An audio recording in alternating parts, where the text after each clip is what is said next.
Hi hello welcome back to our channel. പൊതുവെ ഈ പുരുഷന്മാരുടെ ഇടയിൽ ഒരു തെറ്റിദ്ധാരണയുണ്ട്. ഇപ്പോൾ ഒരു റിലേഷൻഷിപ്പ് എടുക്കുന്ന സമയത്ത് ഒരു സ്ത്രീ പുരുഷനെ ചൂസ് ചെയ്യുന്നത് എല്ലായ്പ്പോഴും അവൻ്റെ ക്യാഷ് കണ്ടിട്ടാണ്, അല്ലെങ്കിൽ അവൻ്റെ ലുക്ക് കണ്ടിട്ടാണ്, അവൻ്റെ ഫൈനാൻഷ്യൽ ബാക്ക്ഗ്രൗണ്ട് കണ്ടിട്ടാണെന്നൊക്കെ. മേ ബി ഒന്നോ രണ്ടോ ആളുകളൊക്കെ നമുക്ക് ചുറ്റും അങ്ങനെ ചൂസ് ചെയ്യുന്നവരുണ്ടെങ്കിൽ തന്നെ മെജോറിറ്റി ഓഫ് ഗേൾസും നമ്മൾ പാർട്ട്ണറിനെ ചൂസ് ചെയ്യുന്നത് ഈ ഒരു ക്രൈറ്റീരിയാസ് വെച്ചിട്ടല്ല. സ്ത്രീകൾ പൊതുവെ ഇമോഷണലി അറ്റാച്ച്ഡ് ആവുന്ന, അല്ലെങ്കിൽ കുറച്ച് ഇമോഷണൽ ആയിട്ട് തിങ്ക് ചെയ്യുന്ന ആളുകളാണ്. സോ അതുകൊണ്ട് തന്നെ അവരൊരാളുമായിട്ട് അറ്റാച്ച്ഡ് ആവുന്നതിന് മുന്നേ ഇപ്പം നോർമലി ഒരു ലവ് അറ്റ് ഫസ്റ്റ് സൈറ്റ് ആ സാധനങ്ങളൊക്കെ സ്ത്രീകൾക്ക് കമ്പാരിറ്റീവ്ലി കുറവാണ്. അപ്പോൾ ഒരാളെ ലുക്ക് വെച്ച് അവർ അയാളോട് അറ്റാച്ച്ഡ് ആവുന്നതിന് മുന്നേ തന്നെ അയാളോടുള്ള ആ ഒരു അടുപ്പം, അല്ലെങ്കിൽ അവർക്ക് കിട്ടുന്ന ആ ഒരു ഇമോഷണൽ അറ്റാച്ച്മെന്റ് എത്രമാത്രം ഉണ്ട് എന്നൊക്കെ വിലയിരുത്തിക്കൊണ്ടാണ് ഒരു സ്ത്രീ അവരെ ലൈഫ് പാർട്ട്ണറായിട്ട് ചൂസ് ചെയ്യുന്നത്. സോ ഇന്നത്തെ വീഡിയോയിലൂടെ നമ്മൾ ഡിസ്കസ് ചെയ്യാനായിട്ട് പോകുന്നത് വുമൺ സൈക്കോളജിയാണ്. അതായത് സ്ത്രീകൾ ഒരു പുരുഷനെ ചൂസ് ചെയ്യുന്നതിന് മുന്നേ, അല്ലെങ്കിൽ ഒരു സ്ത്രീ ഏത് കൈൻഡ് ഓഫ് ആളുകളെയാണ് കൂടുതലും ചൂസ് ചെയ്യുന്നത് എന്നതിനെ വുമൺ സൈക്കോളജിയിലൂടെ നമ്മൾ എക്സ്പ്ലെയിൻ ചെയ്യാനായിട്ട് പോവുകയാണ്. സോ നമുക്ക് സ്റ്റാർട്ട് ചെയ്യാം. ഇതിലെ ഫസ്റ്റ് പോയിന്റ് നോക്കുകയാണെന്നുണ്ടെങ്കിൽ വുമൻസ് ഫീലിങ്സ് റിമെമ്പർ ചെയ്യുന്ന ആളുകളാണ്. ഇപ്പൊ നിങ്ങൾ ഒരു പെൺകുട്ടിയെ ഇപ്പൊ കല്യാണം കഴിക്കാൻ വേണ്ടി പോവാണ്. അപ്പൊ നിങ്ങൾ അവരെ ഡേറ്റ് ചെയ്തുകൊണ്ടിരിക്കുകയാണ്, അല്ലെങ്കിൽ നിങ്ങൾ നിങ്ങളുടെ റിലേഷൻഷിപ്പിൽ നിങ്ങളുടെ പാർട്ട്ണറിനെ ഒന്നുകൂടി നിങ്ങളിലേക്ക് അറ്റാച്ച്ഡ് ആക്കണം എന്ന് ആഗ്രഹിക്കുകയാണെങ്കിൽ നിങ്ങൾക്ക് ട്രൈ ചെയ്ത് നോക്കാൻ പറ്റുന്ന കുറച്ച് കാര്യങ്ങളാണിത്. ഈ സ്ത്രീകൾ എപ്പോഴും നമ്മൾ അവർക്ക് ഒരുപാട് എക്സ്പെൻസീവ് ആയിട്ടുള്ള ഗിഫ്റ്റ്സ് കൊടുക്കുക, അല്ലെങ്കിൽ നമ്മൾ അവരുടെ അടുത്ത് ഒരുപാട് ഇങ്ങനെ ഷുഗർ കോട്ടഡ് ആയിട്ടുള്ള വേർഡ്സ് പറയാം, ഇതിനേക്കാളൊക്കെ കൂടുതൽ അവർ ഫീലിങ്സ് ആണ് ഓർത്ത് വെക്കുന്നത്. അതായത് ഇപ്പൊ നമ്മൾ അവരോട് പറയാണ് നീ ഭയങ്കര അടിപൊളിയാണ്, അത് നമ്മളുടെ ഒരു അപ്രിസിയേഷൻ ആണ്, അതും വേണം റിലേഷൻഷിപ്പിൽ. പക്ഷേ നമ്മൾ അവരോട് പറഞ്ഞിട്ടുള്ള നല്ല നല്ല വേർഡ്സിനേക്കാളൊക്കെ കൂടുതൽ അവരെ നമ്മൾ എപ്പോഴെങ്കിലുമൊക്കെ ഹാപ്പി ആക്കി വെച്ചിട്ടുണ്ടെങ്കിൽ, അതായത് അവർക്ക് നമ്മൾ നല്ലൊരു മൊമെന്റ് കൊടുക്കുക, നല്ല കുറച്ച് വേർഡ്സ് ഒക്കെ പറഞ്ഞ, അല്ലെങ്കിൽ നല്ലൊരു മെമ്മറബിൾ ആയിട്ടുള്ള ഒരു ഡേ ക്രിയേറ്റ് ചെയ്ത് കൊടുക്കുക, ഈ രീതിയിലൊക്കെ നമ്മൾ എന്തെങ്കിലുമൊക്കെ ഒരു കാര്യം അവർക്ക് വേണ്ടി ചെയ്തു കൊടുത്തിട്ടുണ്ടെങ്കിൽ ആ ഒരു കാര്യത്തിനെ അവരെന്നും ഓർത്തു വെക്കും. അതുകൊണ്ട് തന്നെ നിങ്ങൾക്ക് അവരുടെ മനസ്സിലൊരു സ്ഥാനം ഉണ്ടായിരിക്കും. ഇപ്പൊ അവർ ഒരുപാട് വിഷമിച്ചിരിക്കുന്ന ഒരു സമയത്ത് അവർ ഭയങ്കര സങ്കടപ്പെട്ടിട്ടാണ് ഉണ്ടാവുന്നത്. അപ്പൊ ആ സമയത്ത് നിങ്ങൾ അവരെ കംഫർട്ടബിൾ ആക്കി അവരോട് സംസാരിച്ച് അവർക്ക് വേണ്ട ആ ഒരു കെയർ നിങ്ങൾ കൊടുക്കാൻ റെഡി ആവുകയാണെന്നുണ്ടെങ്കിൽ, അങ്ങനെ നിങ്ങൾ എപ്പോഴെങ്കിലും ചെയ്തിട്ടുണ്ടെങ്കിൽ ആ ഒരു കാര്യം അവരെന്നും ഓർത്ത് വെക്കും.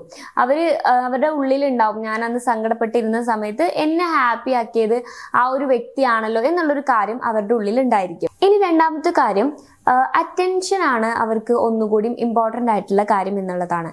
ഇപ്പം പല ആളുകളും, അതായത് നല്ല ബിസി ലൈഫ് ലീഡ് ചെയ്യുന്ന ഒരു ഹസ്ബൻഡ് ആൻഡ് വൈഫിന്റെ കേസ് എടുക്കാന്നുണ്ടെങ്കിൽ, ഹസ്ബൻഡ് ഭയങ്കര ബിസി ആയിരിക്കും, ഫൈനാൻഷ്യലി ഒരുപാട് ഏൺ ചെയ്യുന്ന ഒരാളായിരിക്കും. അപ്പോൾ ഈ ഒരു പാർട്ട്ണറിന് വേണ്ട എല്ലാവിധ സൗകര്യങ്ങളും, അതേപോലെ അവർക്ക് ഇപ്പോൾ ഡ്രസ്സ് വേണമെങ്കിൽ ഡ്രസ്സ്, അല്ലെങ്കിൽ അവർക്ക് എന്താണോ വേണ്ടത് അതൊക്കെ ഇവർ പ്രൊവൈഡ് ചെയ്യുന്നുണ്ടായിരിക്കും. ഒരുപാട് എക്സ്പെൻസീവ് ആയിട്ടുള്ള ഗിഫ്റ്റ്, അതേപോലെ അവർക്ക് എന്തിനും ഒരു ബുദ്ധിമുട്ടുണ്ടായിരിക്കില്ല. കാരണം ഇയാൾ ഒരുപാട് ഏൺ ചെയ്യുന്നുണ്ട്, ഒരു റിച്ച് ആയിട്ടുള്ള പേഴ്സൺ ആണ്. പക്ഷേ ഇവൾക്ക് വേണ്ട അറ്റൻഷൻ ഇയാൾക്ക് കൊടുക്കാൻ കഴിയുന്നില്ല എന്ന് വിചാരിക്കാം. അങ്ങനെയാണെന്നുണ്ടെങ്കിൽ ആ പെൺകുട്ടിയുടെ മനസ്സിൽ ഒരിക്കലും ആ ഒരു പുരുഷന് ഒരു സ്ഥാനം ഉണ്ടാവില്ല. കാരണം പെൺകുട്ടികൾ ഇതിനേക്കാളൊക്കെ കൂടുതൽ ആഗ്രഹിക്കുന്ന ഒരു കാര്യമാണ് ഇമോഷണൽ സപ്പോർട്ട്, അല്ലെങ്കിൽ നമുക്ക് വേണ്ട ഒരു അറ്റൻഷൻ എന്ന് പറയുന്നത്. എല്ലാ സ്ത്രീകളുടെ ഉള്ളിലും ഒരു ഇന്നർ ചൈൽഡ് ഉണ്ട്. ആ ചൈൽഡ് എപ്പോഴാണ് പുറത്തു വരുന്നത് ചോദിച്ചു കഴിഞ്ഞാൽ, അവർക്ക് അത്രയും കംഫർട്ടബിൾ ആയിട്ടുള്ള അവരുടെ പാർട്ട്ണറിന്റെ മുന്നിൽ, അല്ലെങ്കിൽ അവരുടെ ഒരു ഫ്രണ്ട് സർക്കിളിൽ, ഇപ്പോൾ ഫ്രണ്ട് സർക്കിളിനേക്കാൾ കൂടുതൽ എല്ലാവരും അവരുടെ ഇന്നർ ചൈൽഡിനെ പുറത്തു കൊണ്ടുവരുന്നത് നമ്മൾ ജഡ്ജ് ചെയ്യില്ല എന്ന് ഉറപ്പുള്ള നമ്മുടെ പാർട്ട്ണറിന്റെ മുന്നിലാണ്. അപ്പൊ അതിനുള്ളൊരു സ്പേസ് അവൾക്ക് കിട്ടുന്നില്ല എന്നുണ്ടെങ്കിൽ പിന്നെ നമുക്ക് എക്സ്പെൻസീവ് ആയിട്ടുള്ള സാധനങ്ങളൊക്കെ കിട്ടിയിട്ട് എന്താ കാര്യം എന്നുള്ളൊരു മൈൻഡ് ആയിരിക്കും. കാരണം അവരുടെ സന്തോഷങ്ങൾ പറയാനും, അതുപോലെ അവരുടെ സങ്കടങ്ങൾ പറഞ്ഞ് കരയാനും, അവർക്കൊരു ബാഡ് സിറ്റുവേഷൻ, അല്ലെങ്കിൽ ഇപ്പൊ മൂഡ് സ്വിങ്സ് പോലെയുള്ള കാര്യങ്ങളൊക്കെ വരുമ്പോൾ അവർക്ക് ഇമോഷണലി ഒന്ന് ഡിപ്പെൻഡ് ചെയ്യാനൊക്കെ നമ്മുടെ പാർട്ട്ണർ തന്നെ ഉള്ളൂ.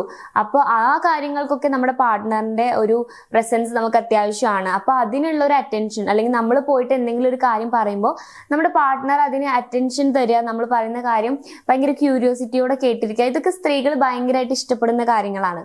സോ നിങ്ങൾ നിങ്ങളുടെ പാർട്ട്ണറിന് അറ്റൻഷൻ കൊടുക്കുകയാണെങ്കിൽ, അല്ലെങ്കിൽ നിങ്ങളെ ഡേറ്റ് ചെയ്യുന്ന ആ ഒരു പേഴ്സണ് നിങ്ങൾ ഒരുപാട് അറ്റൻഷൻ കൊടുക്കുന്നുണ്ട്, അവർ പറയുന്ന കാര്യം ശ്രദ്ധയോടെ കേട്ടിരിക്കുന്നുണ്ട് എന്നൊക്കെ ഉണ്ടെങ്കിൽ അവർ ഉറപ്പായിട്ടും നിങ്ങളെ ഒരുപാട് ഇഷ്ടപ്പെടാനുള്ള ചാൻസ് ഉണ്ട്. അതുപോലെ നിങ്ങളോട് കൂടുതൽ അടുക്കാനുള്ള ഒരു വേ കൂടിയാണത്. ഇനി മൂന്നാമത്തെ കാര്യം കോൺഫിഡൻസ് പ്ലസ് കൈൻഡ്നെസ് ആണ്. ഈ സ്ത്രീകൾ എപ്പോഴും ഒരുപാട് കോൺഫിഡൻസ് ഉള്ള ആളുകളെ ഇഷ്ടപ്പെടുന്നുണ്ട്. എന്നാൽ അങ്ങനത്തെ ആളുകൾ നമ്മളോട് ഒട്ടും കൈൻഡ് അല്ല. അതായത് ഇപ്പൊ നമ്മൾ കരയുന്ന സമയത്ത് ഭയങ്കര റൂഡായിട്ട് എന്തിനാ നീ കരയുന്നത് ഈ രീതിയിലൊക്കെ ചോദിക്കുന്ന ആളുകളാണെന്നുണ്ടെങ്കിൽ അവർക്ക് അത്ര ഇഷ്ടപ്പെടില്ല. നേരെ മറിച്ച് ഭയങ്കര കോൺഫിഡൻ്റ് ആയിട്ട് നമ്മളുടെ മുന്നിൽ നിൽക്കുകയും അതുപോലെ തന്നെ നമുക്ക് എന്തെങ്കിലും ഒരു പ്രശ്നം വരുന്ന സമയത്ത് നീ ഓക്കെ ആണോ, എന്താ നിന്റെ പ്രശ്നം എന്നൊക്കെ ഉള്ള രീതിയിൽ നമ്മളോട് ഭയങ്കര കൈൻഡായിട്ട് സംസാരിക്കുകയും ചെയ്യുകയാണെങ്കിൽ ആ ഒരു കോംബോ ഏതൊരു സ്ത്രീയും ഇഷ്ടപ്പെടുന്ന ഒരു കാര്യമാണ്. അതായത് പുറത്തുനിന്ന് നോക്കുമ്പോൾ ഭയങ്കര കോൺഫിഡൻ്റ് ആയിട്ട് എന്ത് കാര്യവും നേരിടാൻ പ്രാപ്തിയുള്ള ഒരാളാണ്, എന്നാൽ ഉള്ളിൽ നമ്മളോട് ഭയങ്കര കൈൻഡ് ഹേർട്ടഡ് ആയിട്ടുള്ള ഒരാളുമാണെങ്കിൽ അത് വളരെയധികം നല്ലൊരു കാര്യമാണ്. ഏതൊരു സ്ത്രീക്കും എക്സ്പെക്ട് ചെയ്യുന്ന ഒരു പാർട്ട്ണർ അല്ലെങ്കിൽ ഹസ്ബൻഡിന്റെ ഒരു ക്യാരക്ടറാണിത്. സോ ഈ രീതിയിൽ നിങ്ങൾ അവരോട് പെരുമാറുകയാണെങ്കിൽ അവർക്ക് നിങ്ങളുടെ ഉള്ളിൽ ഒരു സ്ഥാനം ഉണ്ടാവാനുള്ള ഒരുപാട് ചാൻസ് ഉണ്ട്. സോ ഇതൊന്ന് നിങ്ങൾ ട്രൈ ചെയ്ത് നോക്കൂ. പിന്നെ നാലാമത്തെ കാര്യം, ഇതൊരു വുമൺ സൈക്കോളജിയാണ്. ഈ സ്ത്രീകള് ചെറിയ ചെറിയ കാര്യങ്ങളെ നോട്ടീസ് ചെയ്യും. അതായത് നമ്മൾ മനസ്സിൽ പോലും വിചാരിക്കാത്ത കാര്യങ്ങളായിരിക്കും അവർ നോട്ടീസ് ചെയ്യുന്നത്.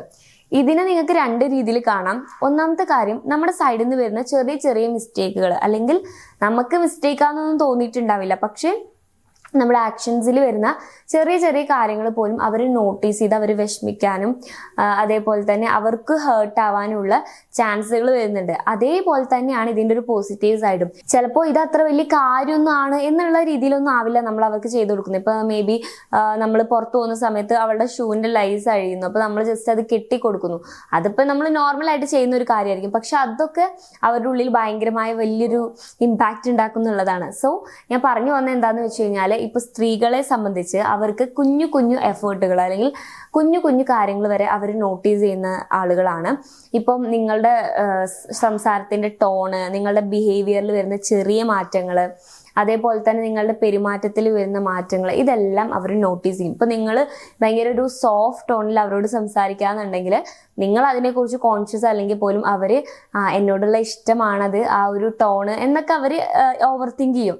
അതുപോലെ തന്നെ ഇപ്പൊ നിങ്ങൾ കുറച്ച് വേറെ എന്തെങ്കിലും കാര്യത്തിൽ നിങ്ങൾ കുറച്ച് ബിസിയാണ്, അപ്പോൾ ഇവർ വിളിക്കുന്ന സമയത്ത് നിങ്ങൾ കുറച്ച് ബിസി ആണെന്നുള്ള രീതിയിൽ ഒന്ന് സ്ട്രോങ് ആയിട്ട് സംസാരിക്കുമ്പോൾ അവർ വിചാരിക്കും അയ്യോ ഞാൻ എന്തോ തെറ്റ് ചെയ്തു, എന്നോട് പ്രശ്നമാണെന്ന് തോന്നുന്നു.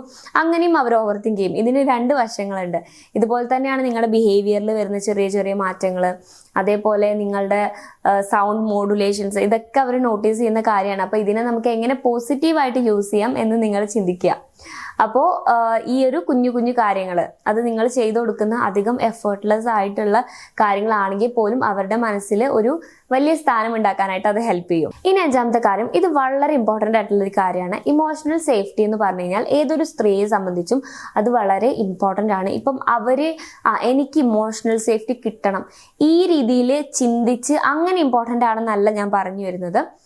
നമ്മളുടെ ഉള്ളിൽ അറിയാതെ നമുക്ക് ഇമോഷണൽ സേഫ്റ്റി തരുന്ന ഒരു പുരുഷനാണ് നമ്മുടെ കൂടെ ഇല്ലെന്നുണ്ടെങ്കിൽ നമ്മൾ അറിയാതെ തന്നെ നമുക്ക് അവരുടെ അടുത്ത് ഒരു ഭയങ്കരമായിട്ടുള്ളൊരു അഡിക്ഷൻ അല്ലെങ്കിൽ ഒരു അട്രാക്ഷൻ തോന്നാനുള്ള ചാൻസ് ഉണ്ട്.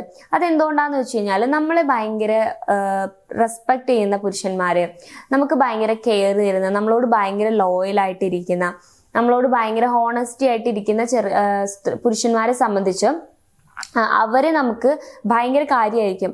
കാരണം നമ്മളോട് ഒരാൾ റെസ്പെക്ട്ഫുള്ളി പെരുമാറുക എന്ന് പറഞ്ഞാൽ തന്നെ ഇപ്പം നമ്മൾ നമ്മളുടെ വീട്ടിൽ എങ്ങനെയായിരിക്കും, നമ്മൾ നമ്മുടെ വീട്ടിൽ കുട്ടിയായിരിക്കും. അപ്പോൾ നമ്മുടെ ഫാദർ ആണെങ്കിലും മദർ ആണെങ്കിലും ആ ഒരു കുട്ടി എന്നുള്ള കൺസിഡറേഷനിലായിരിക്കും നമ്മളോട് പെരുമാറുന്നുണ്ടാവുക. ഇപ്പം അധിക വീടുകളിലൊന്നും ഈ പാരന്റിങ്ങിനെ കുറിച്ചിട്ടുള്ള ഒരു എന്താ പറയുക അവയർനെസ് ഒന്നും ഇല്ലല്ലോ. അപ്പൊ അവർ ആ ഒരു കുട്ടി എന്നുള്ള രീതിയിലായിരിക്കും. അപ്പൊ കുട്ടികളെ പൊതുവെ ആളുകൾ റെസ്പെക്ട് ചെയ്യുന്നത് കുറവാണ്. സ്നേഹിക്കുന്നുണ്ടാവും, പക്ഷെ അവർക്ക് റെസ്പെക്ട് ഒന്നും വേണ്ട എന്നുള്ളൊരു മൈൻഡാണ് നമ്മുടെ സൊസൈറ്റിയിൽ പൊതുവെ ഉള്ളത്. അപ്പൊ അവരുടെ വീട്ടിൽ നിന്ന് കിട്ടാത്തൊരു റെസ്പെക്ട് നിങ്ങൾ അവർക്ക് കൊടുക്കുമ്പോൾ, അതും നിങ്ങൾ മേ ബി അവരെക്കാളും ഏജ് കൂടുതലുള്ള ആളാവാം, കുറവുള്ള ആളാവാം, മേ ബി സെയിം ഏജ് ആവാം, വാട്ടെവർ. അപ്പൊ നിങ്ങൾ ഒരു റെസ്പെക്ട് അവർക്ക് കൊടുക്കുമ്പോൾ അവർക്കത് വലിയ കാര്യമാണ്. ഓ എന്നെ റെസ്പെക്ട് ചെയ്യുന്നുണ്ട്, എന്തൊരു തീരുമാനം എടുക്കുമ്പോഴും എന്നോട് ചോദിക്കുന്നുണ്ട്, അതേപോലെ ഞാനുമായിട്ട് ഡിസ്കസ് ചെയ്യുന്നുണ്ട്. അപ്പൊ ഇതൊക്കെ അവരുടെ മനസ്സിൽ ഒരുപാട് സന്തോഷം ഉണ്ടാക്കുകയും നിങ്ങളുമായിട്ട് കൂടുതൽ അറ്റാച്ച്മെന്റ് വരാൻ അത് കാരണമാവുകയും ചെയ്യുന്നു. അപ്പൊ നിങ്ങൾ ഏതൊരു കൈൻഡ് ഓഫ് റിലേഷൻഷിപ്പിലുള്ള ആളാണെങ്കിൽ എന്താണെങ്കിലും, ഇപ്പോൾ ഡേറ്റിംഗ് ആവാം, അല്ലെങ്കിൽ സീരിയസ് ആയിട്ടുള്ള റിലേഷൻഷിപ്സ് ആവാം, അല്ലെങ്കിൽ മാരേജ് ലൈഫ് ആവാം, എന്താണെങ്കിലും നിങ്ങളുടെ പാർട്ട്ണറിനെ നിങ്ങൾ റെസ്പെക്ട്ഫുള്ളി ട്രീറ്റ് ചെയ്യുക. അതേപോലെ അവർക്ക് വേണ്ട കെയർ കൊടുക്കുക, അറ്റൻഷൻ കൊടുക്കുക, കുഞ്ഞു കുഞ്ഞു കാര്യങ്ങളിൽ അവരെ സന്തോഷിപ്പിക്കാനായിട്ട് ശ്രമിക്കുക. ഒരു സ്ത്രീയെ സംബന്ധിച്ച് ഇതൊക്കെയാണ് അവർക്ക് വലിയ കാര്യം. ഇതൊക്കെ നിങ്ങൾ പ്രോപ്പറായിട്ട് ചെയ്താൽ തന്നെ അവളുടെ മനസ്സിലൊരു വലിയ സ്ഥാനം നിങ്ങൾക്ക് ഉണ്ടായിരിക്കും. സോ ഇതിനോടുള്ള നിങ്ങളുടെ ഒപ്പീനിയൻ എന്താണെന്ന് ജസ്റ്റ് കമന്റ് ബോക്സിൽ ഒന്ന് കമന്റ് ചെയ്യുക. ഞാൻ പറഞ്ഞ കാര്യങ്ങൾ നിങ്ങൾക്ക് യൂസ്ഫുൾ ആയെന്ന് ഞാൻ വിശ്വസിക്കുന്നുണ്ട്. അപ്പോൾ നിങ്ങൾക്ക് വീഡിയോ ഇഷ്ടമാവുകയാണെങ്കിൽ ലൈക്ക് ചെയ്യുക, ചാനൽ സബ്സ്ക്രൈബ് ചെയ്യുക. കൗൺസിലിംഗ് റിലേറ്റഡ് ആയിട്ടുള്ള എന്തെങ്കിലും സർവീസുകൾ ആവശ്യമാണെങ്കിൽ സ്ക്രീനിൽ കാണുന്ന നമ്പറിൽ കോൺടാക്ട് ചെയ്യാവുന്നതാണ്. So it's me Rashna signing of.